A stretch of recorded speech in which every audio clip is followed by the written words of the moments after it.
जय जय रघुवीर समर्थ।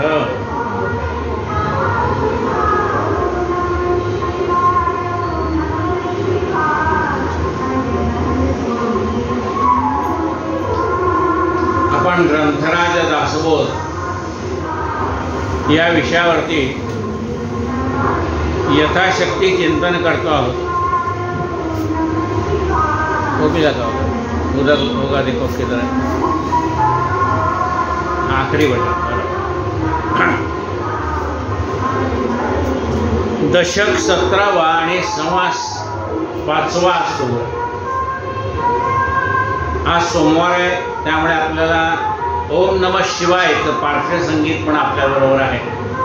म्हणजे प्रवचन ऐकता ऐकता नामस्मरण असं दोन्ही आज साधलं जात आहे। 21,600 जपा, नेमून गेली ते अजपा, विचार पाहता सोपा, सकळ काही श्रीराम। 21,600 इतके श्वास आपण दिवसभरात घेतो। आपल्याला जर विचारलं तू की श्वास किती घेतो, तेवढे श्वास घेतो। आणि तितका वेळा आपला जप सुरू असतो। काय जप सुरू आहे? सोहम सोहम सोहम असा आपला जप सुरू आहे। त्याला अजपा जप म्हणतात। म्हणजे तुम्हाला करावं लागत नाही, तो सुरूच आहे। 21,600 जपा, नेमून गेले ते अजपा, विचार पाहता सोपा, सकळ काही श्रीराम। विचार पाहता सोपा, सकळ काही श्रीराम। म्हणजे जर विचार करायला गेलं तर सगळं सोपं आहे, आणि जर विचार केला नाही तर सगळंच अवघड। मोठमोठे अवघड प्रश्न शांतपणे विचार केला तर सोपे वाटतात। अरे बापरे, एवढं अवघड होतं, इतकं सोपं होतं का माहित नाही। कारण आपण त्याला घाबरून त्याला तोंडच देत नाही। म्हणून असं म्हटलंय की त्या प्रसंगाला तोंड द्यायची मनाची तयारी करा, तर ते सगळं सोपंच आहे। 21,600 जपा, नेमून गेले ते अजपा, विचार पाहता सोपा, सकळ काही श्रीराम। मुखी नासिकी अशी जे प्राणे, तयास अखंड येणे जाणे। नाकात न म्हणा, तोंडात न म्हणा, सारखाच तो श्वास येतो आणि जातो, आणि असा जो आत येतो आणि बाहेर पडतो, किती वेळा? 21,600 वेळा। मुखी नासिकी असे जे प्राणे, तयास अखंड येणे जाणे, त्याला प्राणे म्हणजे प्राणवायू म्हणतात। तयास अखंड येणे जाणे, याचा विचार पाहणे, सूक्ष्मदृष्टी श्रीराम। शांतपणे विचार केला तर कळेल। मुळी पाहता एकस्वर, खरा बघायला तर एकच स्वर आहे, पण बाजेची पेटी वाजवा लागले तर किती सूर आहेत? 7 सूर आहेत। मग काय म्हणजे मुळात एकच स्वर आहे। मग त्यातनं हलका स्वर, मध्यम स्वर, उच्च स्वर, असे ते स्वर आहेत। मग काय म्हटलंय पहा, मुळी पाहता एकच स्वर, त्याचा तार मंद्र घोर, त्या घोराहून सूक्ष्म विचार अजपाचा श्रीराम। तारस्वरात ओरडणं म्हणजे काय ओरडतोय? म्हणजे एखाद्या गाण्याचा असं उंच स्वर लागणे, तारस्वरात गाणं गायलं असं म्हणतात। आणि एखादा मनुष्य तारस्वरात ओरडतो, काय ओरडतोय हो, एवढा आवाज तुमचा तो? तार मंद्र घोर, मंद्र स्वरात आहे, घोर स्वरात आहे। लोक झोपल्यानंतर त्यांचे ते घोरणं ऐका, काही तारस्वरात, काही मंद्र स्वरात, काही शांत। त्याचा तार मंद्र घोर, त्या घोराहून सूक्ष्म विचार अजपाचा। त्याहून सूक्ष्म कोण आहे? अजपा। म्हणजे तो श्वास येतो आणि जातो, पण तो इतक्या शांतपणे येतो आणि जातो की त्याचा आपल्याला कळतही नाही। ग म प ध नि स सरी मातृका सायास प्रथम स्वरे मातृकास म्हणून पाहावे श्रीराम. पहिल्या स्वराने आता कुठे बघा गाड्याची पेटी शिकवताना पहिला स्वर शिकवतात सा रे ग.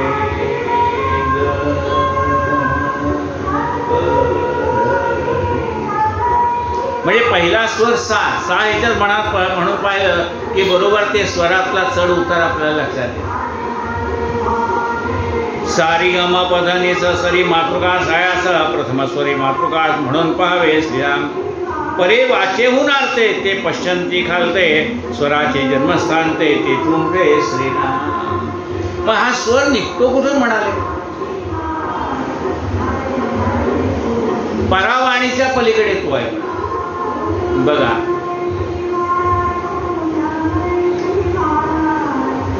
परा पश्चंती मध्यमा आणि वैखरी हे 4 स्वर आहेत. म्हणजे श्रीराम जय राम जय जय राम.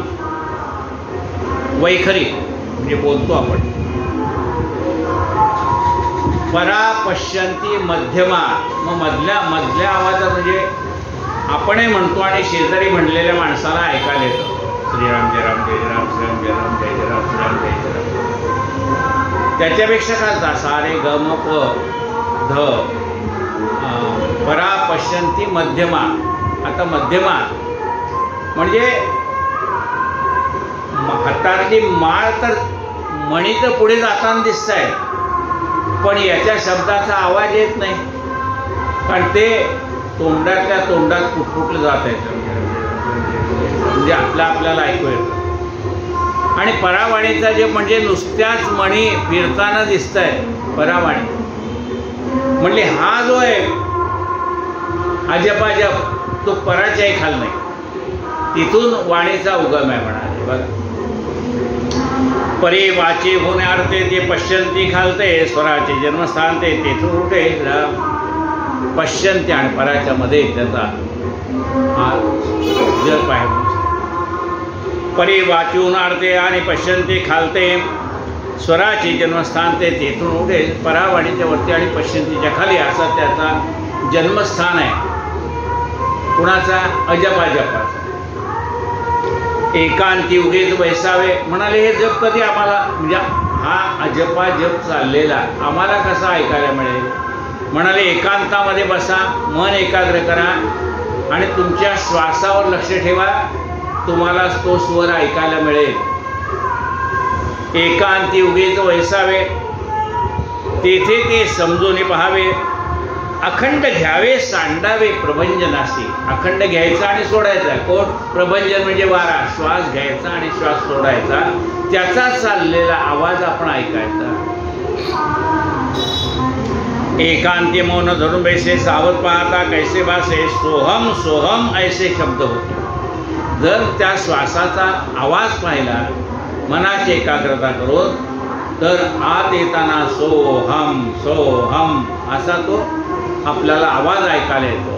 येताना सो आणि जाताना हम सोहम सोहम. एकांती मौन धरून बैसावे सावध पाहता कैसे भासे सोहम सोहम ऐसे शब्द होते श्रीराम. उच्चारे विण जे शब्द ते जाणावे सहज शब्द. उच्चार केल्याशिवाय जे शब्द बाहेर पडतात त्याला सहजगत्या बाहेर पडलेले शब्द असं म्हटलेलं. उच्चारे विण जे शब्द ते सहज ते जाणावे सहशब्द प्रत्यय येते परंतु नाद काहीच नाही. ऐकायला येतं पण त्याचा नाद होत नाही. म्हणजे समोरच्या मनुष्याच्या मनात चाललेला विचार ऐकायला येतो. आपण तुम्ही काही बोलला का हो, त्याचा आवाज येत नाही. ते शब्द सांडून बैसला तो मौनी म्हणावा भला योगाभ्यासाचा कल्पला या कारणे श्रीराम. आणि त्याच्याही पलीकडे ते शब्द सांडून बैसला त्याही शब्दाचा आवाज ऐकायचा नाही असं ठरवलं. म्हणजे मनाची इतकी एकाग्रता झाली की हळूहळू तो शब्द पण ऐकायला येईन असं झाला. ते शब्द सांडून बैसला तो मौनी म्हणावा भला योगाभ्यासाचा कल्पला या कारणे त्याला मौनी म्हटलंय. म्हणजे हे सगळं तो जाणतो, ऐकतो, पाहतो. म्हणून त्यासाठी योगाभ्यासाची आवश्यकता आहे. हा, बसा ना, दर्शन घ्या, बसा.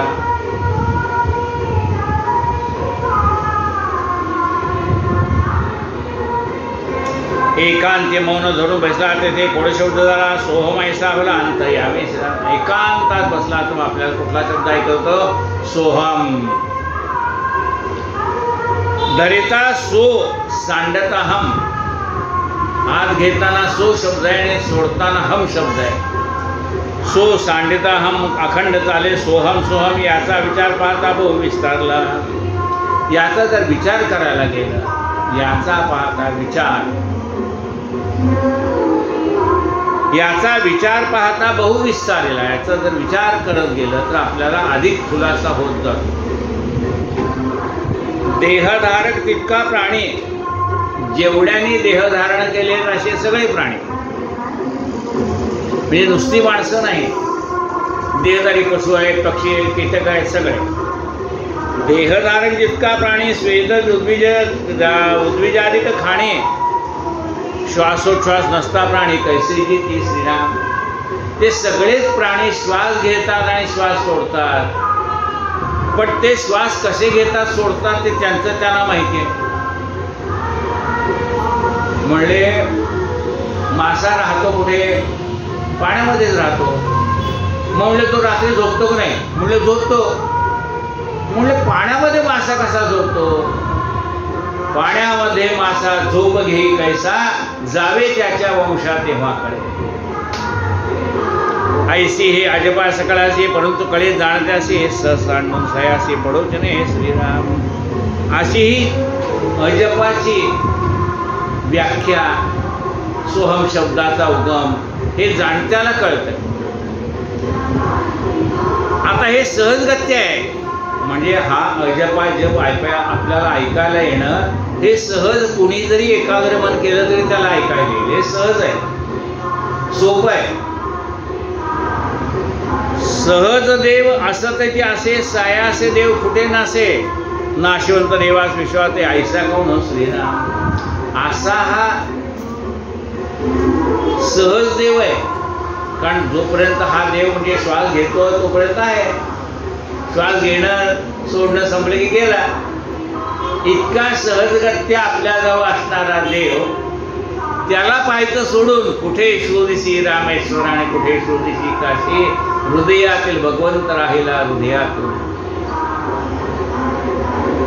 जगदांतराचे दर्शन सहजगडे अखंड ध्यान आत्म इच्छेने जन स्वर्त सकळ वर्तते श्रीराम. असं जगदांतराचं दर्शन आपल्याला घडतं. जे आपल्या देहामध्ये तेच ह्या विश्वामध्ये भरलेले. जसा आपण श्वासोश्वास घेतो तसाच तेही जीव श्वासोश्वास घेतात. आत्म इच्छेने जन सकळ वर्तते श्रीराम. प्रत्येक जण त्याच्या त्याच्या इच्छेने वर्तन करतो. आत्मयाचे समाधान घडे तैसेचे आसन सांडले फिटे सवर्ण तयासी तो हे श्रीराम. सगळी धडपड कशासाठी? त्या आत्म्याला सुख लागावं म्हणून आहे. आत्मयाचे समाधान घडे तैसेचे आसन सांडले फिटले समर्पण तयाशीच होय. सगळं काय आपण त्या आत्मारामालाच होतं. आपण पूर्ण केलं कार्य तरी त्यालाच, अर्धवट राहिलं तरी त्यालाच अर्पण आहे. आत्मयाचे समाधान घडे तैसेचे आसन सांडले फिटले समर्पण तयाशीच होय श्रीराम. अग्निपुरुष पोटी वसती तयास अवधाने सकळ देते लोक आज्ञेमध्ये असते आत्मयाचे श्रीराम. अग्नी नारायण आपल्या पोटामध्ये वास करतो आणि सगळेजण त्याला आहुती देतात. महात्म्या पोटात अग्नी आहे तर आपण जिवंत कसे राहतोय? पोटातला अग्नी म्हणजे जठरा अग्नी. आपण जे खातो त्या अग्नीला आहुती आहे.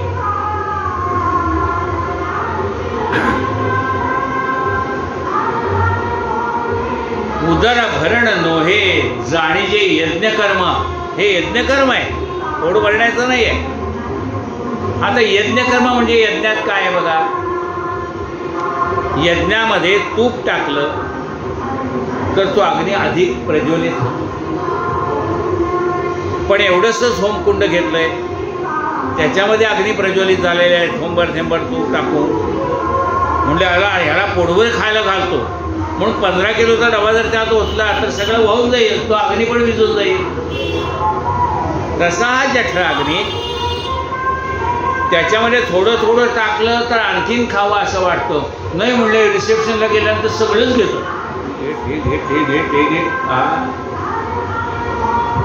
आणि मग बाहेर आल्यावर खाणा आणून उलटी झाली, खाल्ल्या अन्नाची ते भले. अरे तुझ्या या जठरात मावते किती बाबा? वाढणाऱ्याने पुष्कळ वाढलं, खाणारा घ्या आग्रह करा म्हणाला, आग्रह करून वाढलं. खाणाऱ्याला कळलं पाहिजे त्याने. एकाकडे पाहुणा आला, झोपडी होती त्याची, पाहुणा आला. आल्यानंतर आता अतिथी देवो भव, त्याची बायको होती सुग्रण. आल्यावरती दिलेली अतिथीला आग्रह केला, भरपूर वाढलं. तो पुरं म्हणलं तरी म्हणा घ्यावं, त्याला काय होतं घे, तुला खाल्ला. आता त्याने म्हणजे अन्न पानात टाकायचं नाही हा त्याचा नियम, आणि बिचारी आग्रह करते, खाल्लं. आता ती झोपडीच होती, आतमध्ये बागा होत्या, खाट होती पूर्वीची, त्याच्यावर ते पलीकडच्या खोलीत तो झोपला. खोली कसली आली, मध्ये फक्त ती जाळी ना, जुनी घरं, उडाची घरं. पलीकडे तो झोपलाय आणि अलीकडे हे नवरा बायको झोपले. आता तो पाहुणा या अंगावर या अंगावर झाला की ती बास कर कर कर कर करायची, पुन्हा इकडे झाला की करायचं. त्याला काय झोप येईना ना, पोटात एवढं खाल्लेलं ते पचलं नाही. या अंगावर नाही अंगावर, या अंगावर नाही अंगावर. मग पाहुणा असा तळमळतोय असं पाहिल्यानंतर त्या घरच्या प्रमुखाने आपल्या बायकोला विचारलं, का गं म्हणाले, त्याला तू इतका आग्रह केलास की बघ म्हणले तू आता तळमळायला लागलाय. बायको काय म्हणते त्याची, मी मस वाढलं. मी मस म्हणजे मी वाढलं, त्याला काय, मी मस वाढलं. त्याला कळत नाही का किती खायचं इथे?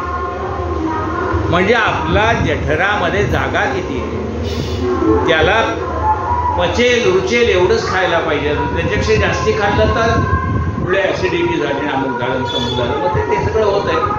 म्हणून म्हणाले की आपली पचनशक्ती लक्षात घ्या, दिवसेंदिवस कमी होत जाते. जसं आपलं वय वाढतं ना तसतशी आपली पचनशक्ती कमी होत जाते. आणि आपल्याला वाटतं ते एवढंच राहिलं ना, खाऊन टाकू, उद्या कुठं ठेवायचं एवढंच.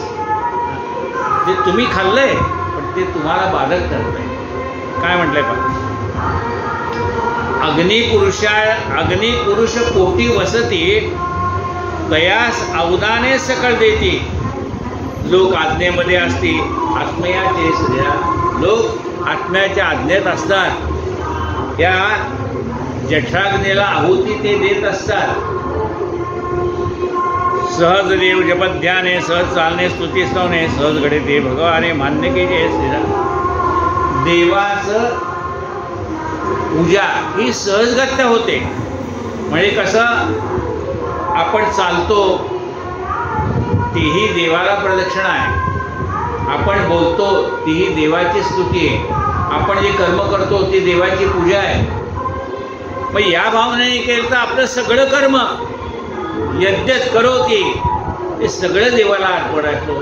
कायेन वाचा मनसेंद्रियर्वा बुद्ध्यात्मनावा प्रकृती स्वभाव करोमि यज्ञं सकलं परस्मै नारायणाय ते समर्पया.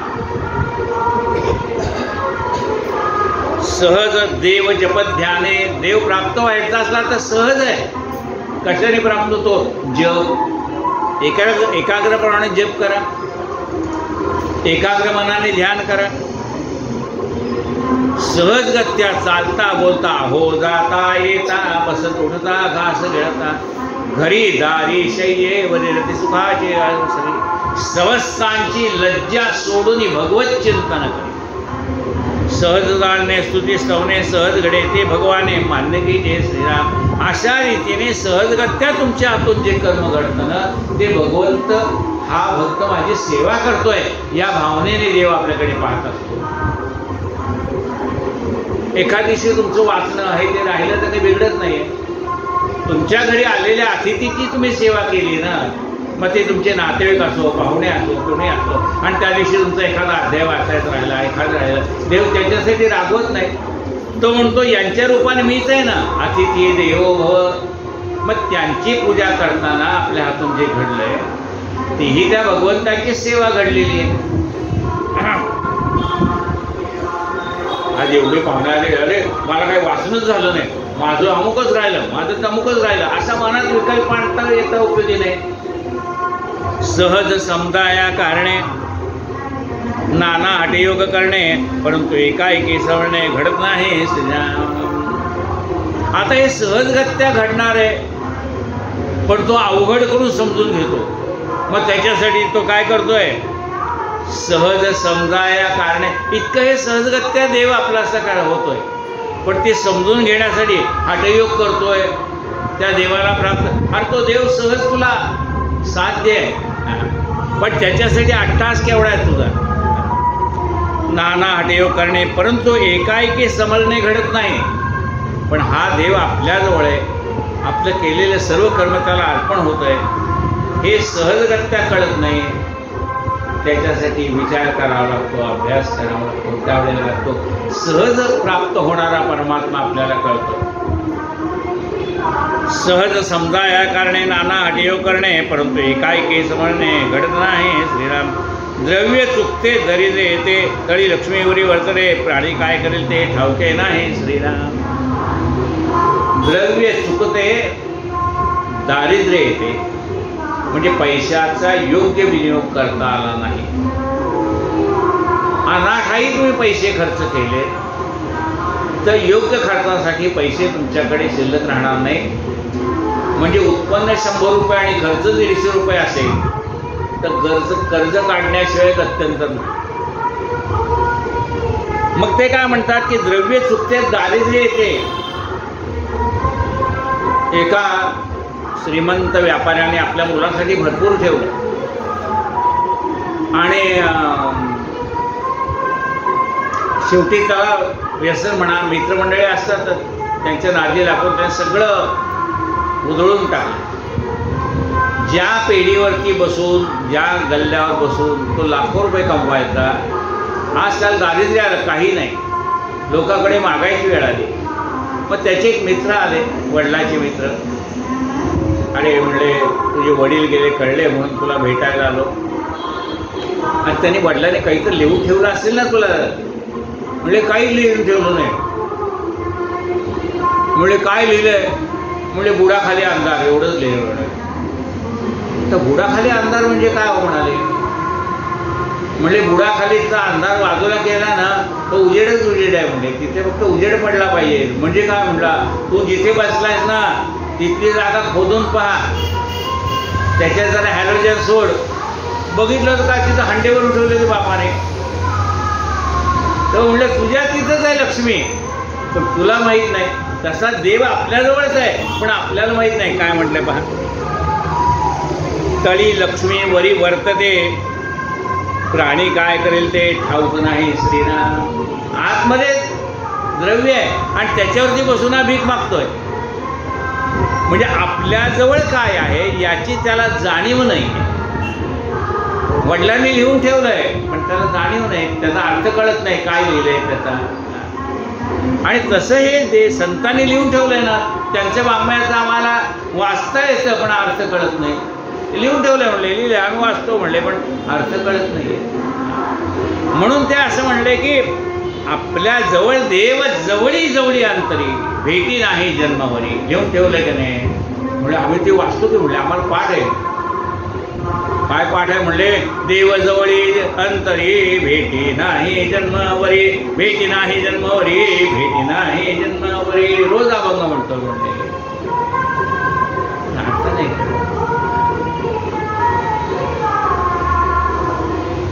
द्रव्य चुकते, दारिद्र्य येते, तळी लक्ष्मी वरी वर्तते, प्राणी काय करेल ते ठाऊके ना.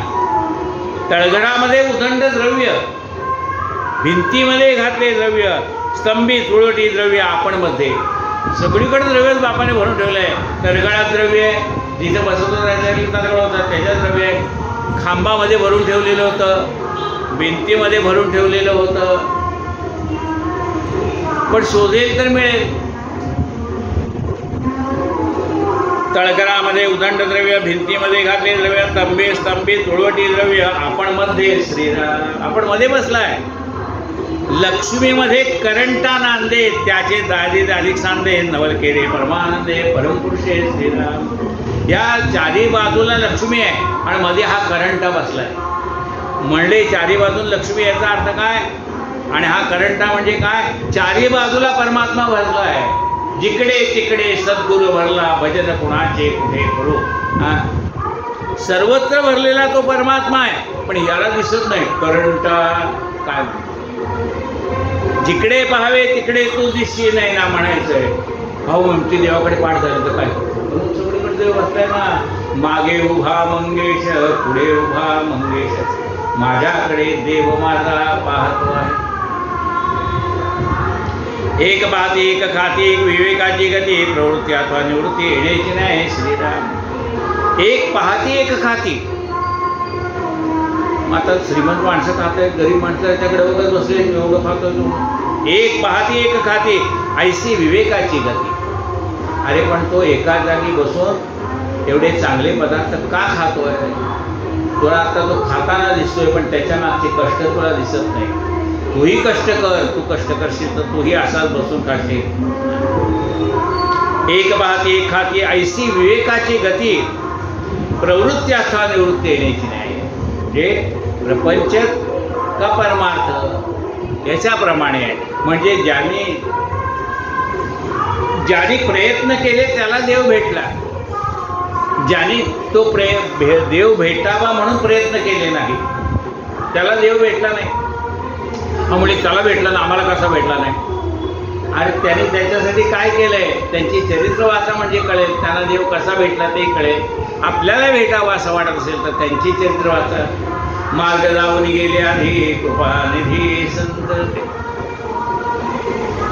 अंतरी वसता नारायणे, लक्ष्मीस काय होणे?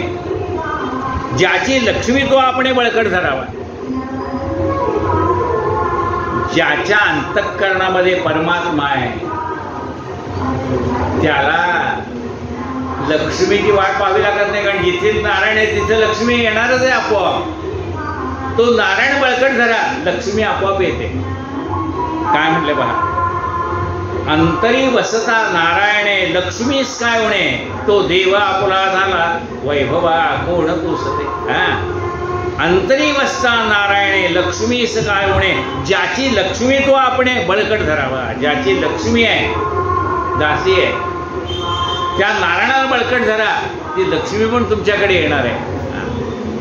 इथे श्री दासबोधे ऋषीश समाले अजबा निर्मणाम समास पंचम श्रीराम समर्थ श्रीराम. असा हा परमात्मा तो आपलासा केला. मग आयुष्यात काय कमी पडेल? पुरे पुरे पुरे आता देव देता विटेचे ना, टाकीता लावितो मागे देव जाताचे जा. त्याचा अनुभव यायला लागतो. काय झाले साधनाचे फळ, संसार झाला सफळ, निर्गुण ब्रह्मते निश्चळ, अंतरी बिंबले श्रीराम. हिसेब झाला मायेचा, झाला निवाडा तत्वांचा, साध्य होता साधनाचा, ठावचे नाही श्रीराम. स्वप्नी जे ठाव नाही श्रीराम, स्वप्नी जे जे देखले ते ते जागृती सोडाले, सहजची अध्रुवाच्य झाले, बोलता नाही श्रीराम. ऐसे हे विवेके जाणावे, प्रत्येक गुणेस बाणावे, जन्म मृत्यूच्या नावे शून्याकार श्रीराम. भक्ताचे साभिमाने कृपा केली दाशरथीने, समर्थ कृपेची वचने तोहा दासबोध श्रीराम. 20 दशक दासबोध श्रवणद्वारे घेता शोध, मन कर्त्यास विशद परमार्थ होतो श्रीराम. 20 दशक 200 समास, साधके पहावे सावकाश, व्यर्था विशेषा विशेष कळो लागे श्रीराम. ग्रंथाचे करावे स्तवन, स्तवनाचे काय प्रयोजन, येथे प्रत्ययास कारण प्रत्यय पावा श्रीराम.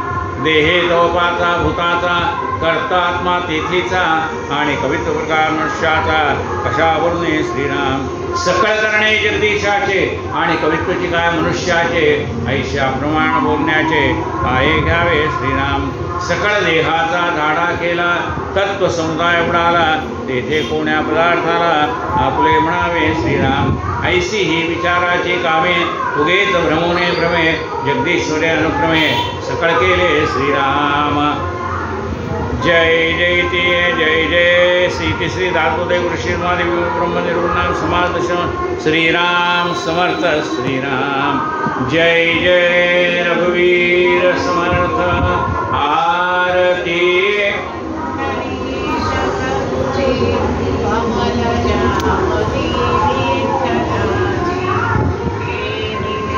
चरण विटेवरती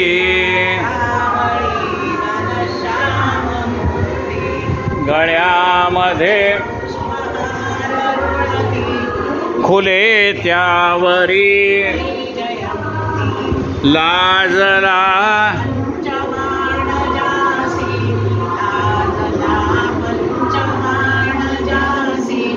असे ते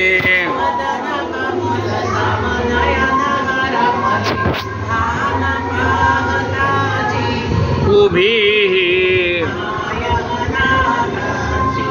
आरती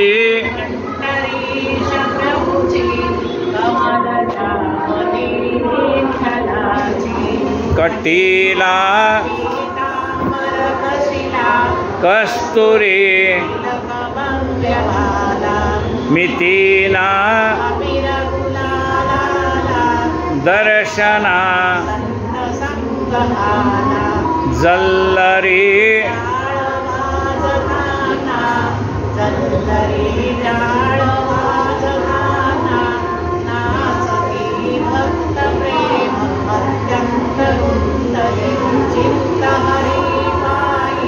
गुंतले गणूला आरती